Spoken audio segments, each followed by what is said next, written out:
Is this the acid rap of the 2020s? Ooh. Hot take? Wow. Yo, we gotta put a pin. We gotta put a pin in this. We gotta come back to that.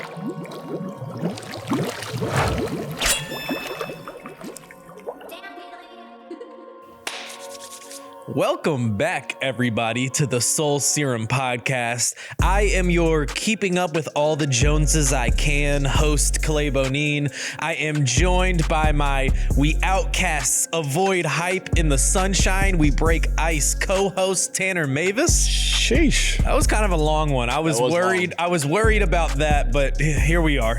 We got it through. Man. Let's fucking get into it. Today, we are going to be doing another album review of Lil Yachty's Let's Start Here. Now, for those of you who did not watch our Pink Hearts review, we are doing what we like to call, Are We Rockin' With It? Here's a little refresher. I got 4 categories: most replayable songs, most quotable lyrics, best run, and did it deliver, before we ultimately decide if we're rocking with the album or not. This is in lieu of, the internet music critikification, if you will, of everybody giving albums letter grades, number grades. That's not what we're doing here, because at the end of the day, we're not critics, we're fans. Now, Lil Yachty just released Let's Start Here. At the time of us recording it, it came out about 2 days ago, so we've had some time to listen to it, to sit with it. And I'm curious, do you have any most replayable songs out of everything on the album? So I will admit, I've listened to it one time all the way through, and a couple of songs more than once. But the songs that I have gone to back more than once is The Ride, I believe, with Tizo Touchdown. Yes. I really like that song. Track 2. Again, like I need to listen to it a little bit more, but like that really stood out to me. I think Pretty was like one of my favorites as well. I think a lot just really feel good music. It went straight to like my feel good joints playlist. Yeah, you know what I mean? Like, I think those would be good songs to listen to. Like once spring starts coming. I think to me it seems like the crowd favorites are Pretty and The Zone. Which is the one where he's talking about home is just a concept. I feel at home up until I'm alone. I feel like those are the crowd favorites. Pretty does have that beautiful, like atmospheric, like kind of floaty. I think that's what I was looking for when I heard that Yachty was gonna make this album, and like that, I feel like that was like the quintessential idea of what I thought it was going to be. And, like he's been hinting at a quote unquote alternative album for the last like 2 years or so, but I definitely was not expecting this of all things. Honestly, I really think I thought it was going to be more aggressive than this, but Yachty has professed his love for Indian alternative music before. As far as most replayable songs for me, I also have Pretty, The Zone. My personal favorite is I've Officially Lost Vision. It's track number 9. That to me is the most like psyched out, crazy. He took the most risks on that one. He jumped off a cliff basically on that one. That's the one that I think is really like, as I've been re-listening to the album, that one I'm always like, damn. Is that kind of like the interlude? It's like right. I feel like it's in the like middle. right after, like the track 8 kind of ends in a sort of interlude-y thing, and then it's like, and he starts off. He's like, fuck, that shit. I really like. I've officially lost vision. I feel like it captures the vibe of the album the most. Psyche, still got that airiness to it, but it's still chaotic, which I feel like is the overall like feeling of this album for me. Is it's pretty, but it's also chaotic though at the same time. All right, let's go on to category 2 here. Most quotable. To be honest, I feel like this album does not have a lot of quotables. Like, I made this category with like rap music in mind, and this is not a rap album. Like, so I feel like this album doesn't have a lot of bars, like capital BARS bars, So I was honestly, as I was making the prep for this episode, I was like, I don't really know. I think for something like this, where it's just like super melodic and like, there's parts where like there's super catchy ways of how, you know, Lil Yachty uses his voice.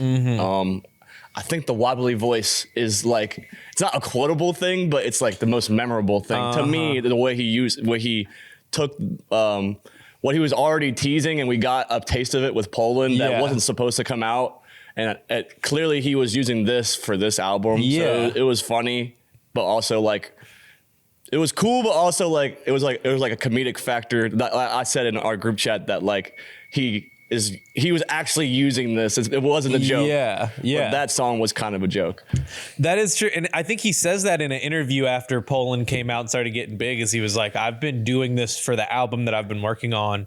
So like it felt pretty normal to me. I forgot that people hadn't heard me do that with my voice yet. But there are multiple tracks on this album where he has that, I don't even know what to call it, like that kind of like wah, a little bit of wobbliness. I just like imagine like the audiograph. I don't even know what you the waveform. It'll be like this. Yeah, that, and then John said it in our group chat, but the holster snippet where he says holster, like that shit is hard. I feel like not a lot of quotables on this album. I do really like what I just talked about earlier in The Zone, where he says, home is just an idea. I feel at home until I'm alone. I'm like, yeah, I like that, Lil Yachty. Thank you for that. That one kind of stuck out with me. But yeah, as I was, like I said, I was doing the prep for this episode, and I was like, I don't know what I'm really going to say for most quotable. But let's go on to category 3. We're running through this because I want to spend a little bit more time on category 4 this time. I feel like that's the most open discussion we get. So let's go to category 3. Let's talk about the best run on the album. So I feel like this is going to be one of the few albums we review in this format where the best run might be the whole album. Because, and I'm not saying this in a sense of like this is a no skip album or like this is a perfection album, but like this album is for sure made to be an entire piece of art, an entire piece of work. And it's hard for me to say like, okay, tracks 1 through 6 and then 7 through 12. And then this, like, it's hard for me to pick. If I had to be nitpicky about it, I'd say the last half of the album, tracks 8 through 14, I think is probably my favorite run. That's like right before I've officially lost vision. I forget what that song is called. Drive Me Crazy, all the way down to the last song, Reach the Sunshine, where we get this kind of like crazy conclusion.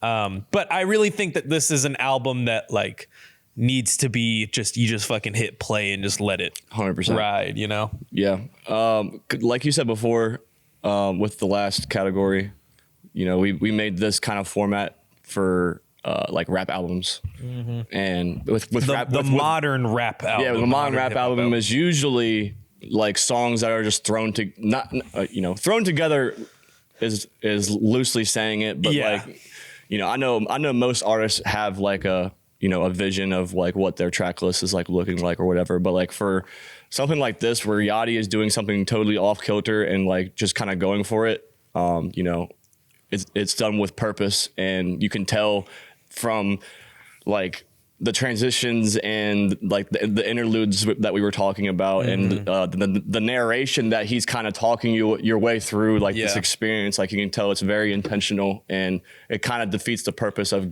us narrowing the run down to like 3 to 5 songs when the whole album is meant to be, you know, the run. I totally agree. I don't even have anything to add to that because I think you just you hit the nail on the head right there. So let's go to category 4. Did it deliver? I'm glad we got through those first categories kind of quickly because there's a lot of layers and a lot of things to unpack with this album when we're thinking about did it deliver. I think overall, for what Yachty wanted, and he says in a tweet, I'll put it on the screen right now, truth be told, all I ever wanted to be was respected as an artist. I think Lil Yachty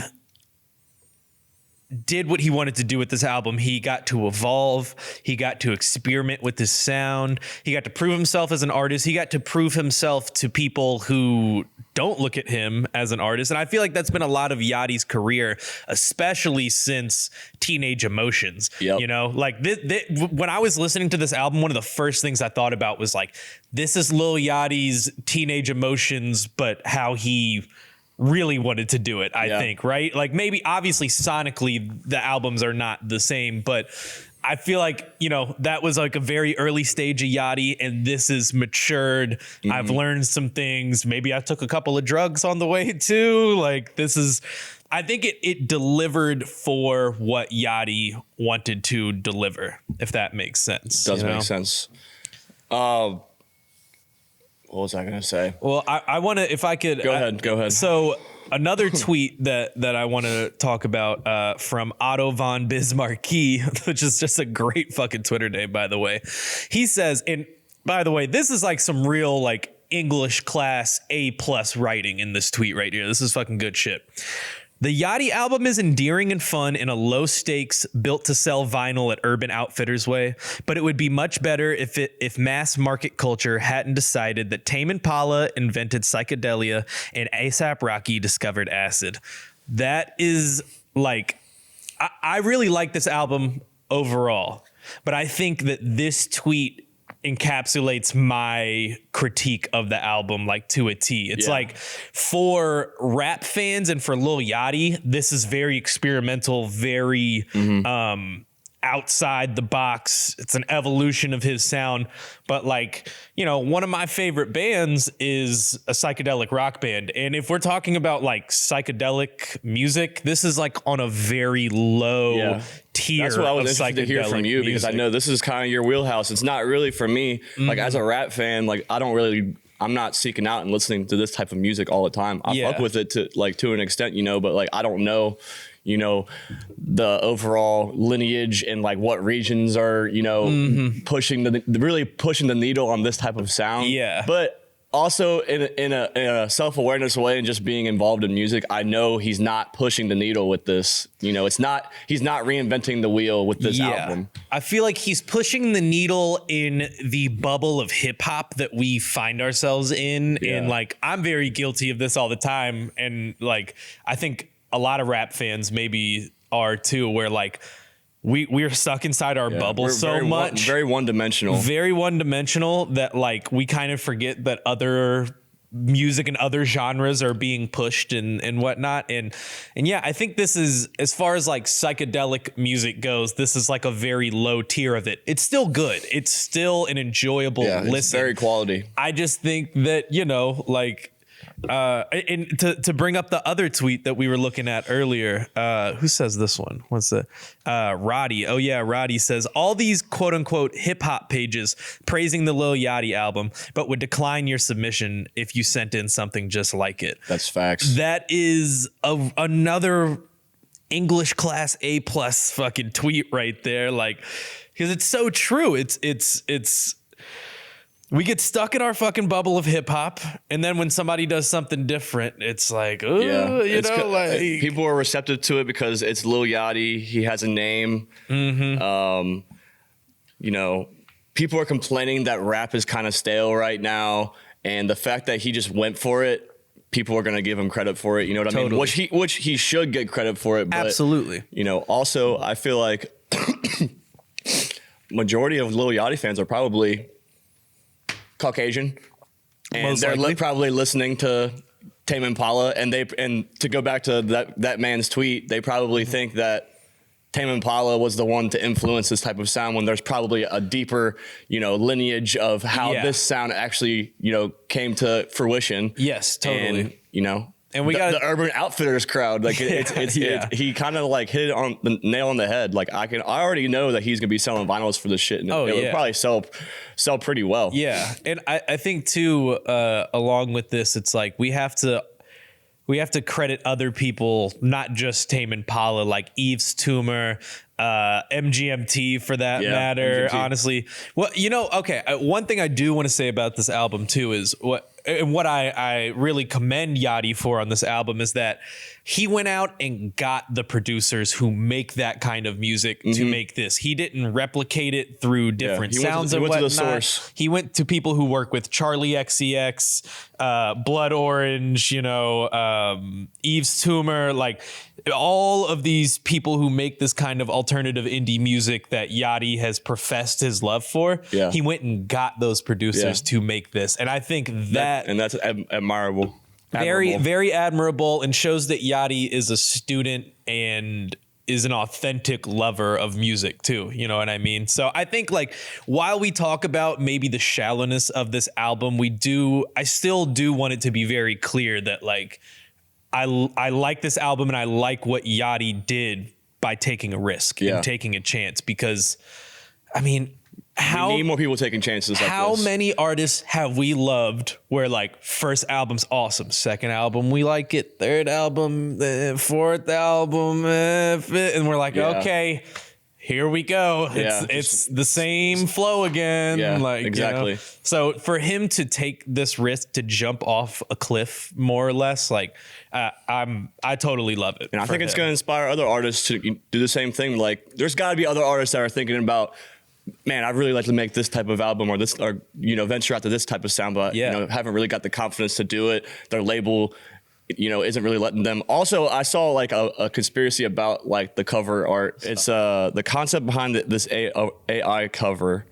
The cover is meant to represent the higher ups in suits laughing about the idea of Yachty making alternative music instead of another generic trap album. He used AI art because it threatens to kill creativity the same way labels do.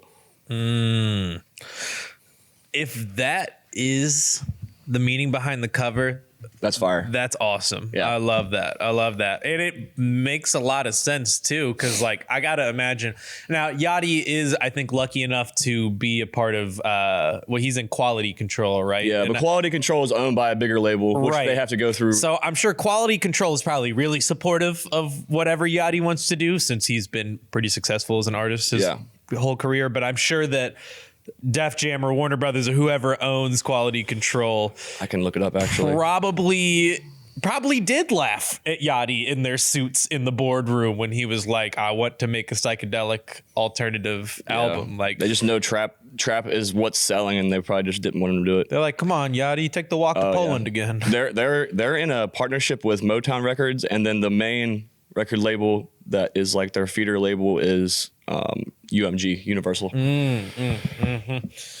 Yeah, they probably did laugh at Yachty. Yeah, honestly, they probably did laugh at him. The last point I want to make about Lil Yachty and like why I think he came to wanting to make this album. I think that his whole career, he has struggled with like insecurity as far as an artist. And coming into the game and really changing the game. People don't give Yachty enough credit for being a part of that 2016 freshman class and really changing the fabric of what hip hop sounds like today and rap sounds like today.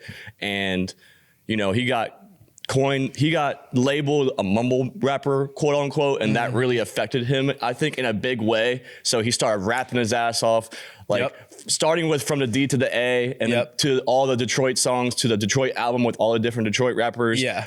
Making songs with Lucky, making songs with, countless like people that can like just get bars off him. Yachty has proven that he can get bars off because he's always wanted to, get away from that, like put that narrative to rest. Yes. And I think a huge part of him making this album, he wants to be respected as a quote unquote artist. Yes. Because that's just like something that he's had to deal with over time, really blowing up quick and having that label on him. Yeah, totally. No. I 100% agree with you. Yachty's whole career since its inception has been people pointing their finger at him and saying, you're this, you're not this, you're this, you're not this. And he is just like time and time again been like, okay, y'all don't think I can rap? Here, I'll go rap. Y'all don't think I can curate an album? Here, I'll curate an album. And now he's like, fuck y'all. This is what I really want to do, and I'm going to do it. And he's demanding his respect. And honestly, I think it should be given to him. I just think the one thing that's like kind of a shame is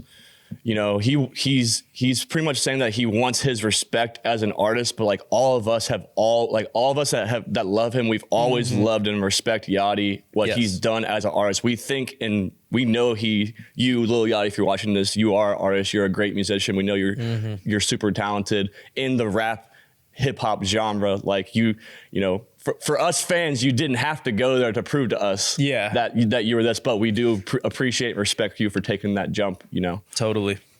So Tanner, that brings us to our final question. Are you rocking with Let's Start Here? I'm rocking with it. I don't think it's going to be on repeat for me. I will say that, but I am rocking it with it for the aspect of I appreciate Yachty for like taking the jump. I think it's going to inspire other artists to do the same. Yeah. I don't think it's going to have this. People are saying it's going to have I think people were trolling saying it's going to have like the whole lot of red effect. Like, I don't think that's going to happen. Bro, ever since the term whole lot of red effect has come into fruition, every fucking album that people feel divisive about, they're like, whole lot of red effect coming in. Here's the thing about the whole lot of red effect. When whole lot of red dropped, nobody was saying, this is going to have the so-and-so effect. Yeah. People were like, why do my ears hurt? Yeah, exactly. Like, it was just so, like, it got so much hate. Like, I feel like... Truly, this album got love on its release. Exactly. Whole lot of red got hate on its release. Nothing's going to have the whole lot of red effect until the next thing comes along that, like, takes the place of the whole lot of red effect. Yes. And you coin it that album effect. You know what I mean? You don't know it until it happens, and, like... Low key in hindsight, like months later. Yeah, totally. And this very well might be. Like, I'm just saying, I don't think there's a good chance. I think, like we said, it's not this like crazy progressive, like psychedelic, alternative rock type of album. I think it's high quality. You got all the musicians that have, contributed to that world. Yeah. But am I rocking with it? Yes. Am I going to have it on repeat? No. Do I think it's going to be the best album of the year? No. Yeah. But I am rocking with it. Yes. That's also, and I might cut this because this is kind of like a side note tangent, but I fucking hate when people call something album of the year the fucking day it drops or fucking on January 27th. Bro, we got 11 fucking months of music. Yeah. Do not say this is an album of the year contender. Talk to me in June. If you're listening to this album in June, then we could talk about it. But I hate that shit. Yeet hasn't dropped Afterlife yet. Like, that's what I'm saying, bro. Yeet hadn't even dropped yet. Imagine Yeet making an album like this. Like, that's what I was listening to. I was like, what if Yeet put his vocals on some like psychedelic rock shit? I forget what song it is on the last tape, but it has like live drums and band shit. After bag, I can't stop.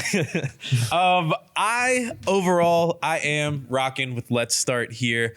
I think I will have this album in repeat for a little bit. I want to know.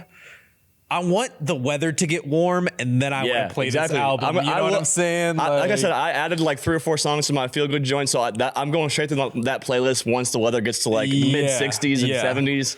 And I know it'll hit different then. My last point about this album before we get out of here is that one thing that does make me happy about this album is I think that a lot of teenagers who are going to start doing drugs this year are probably going to listen to this album a lot, and they're going to have a connection with it like a lot of other people don't. Honestly, that's all I can fucking think about. Is this the acid rap of the 2020s? Ooh. Hot take? Wow. Yo, we got to put a pin. We got to put a pin in this. We got to come back to that because it's 10 years later, right? Didn't it drop in 2013? Yeah, you're right, dude. You're right. It's about time for the cycle to come around for us to have another one. Because I feel like 2013 rap was a big psychedelic era. It was so like Chance the Rapper, A$AP Rocky, like Flatbush Zombies. Yeah, 100%. Damn, dude, you fucked me up with that one. This might be this generation's acid rap, bro. It might be. Damn. Well, if you all have any comments, questions, reflections, concerns on this album, let us know in the comments. You can also DM us on Instagram and Twitter at Soul Serum. Lil Yachty, if you're watching this, holler at us. We love you. Follow us. Subscribe to us on YouTube, the main page, the TV page. TikTok, Soul Serum TV. We got a Discord. Twitch streams will be coming back. And that's really all I have to say. As always, thank you all for watching. And I am your host, Clay Bonine. I'm your co-host, T Mavis. Buy some merch. God damn it, I keep forgetting. Buy some fucking merch. And we'll see y'all next time. Deuces. Deuces.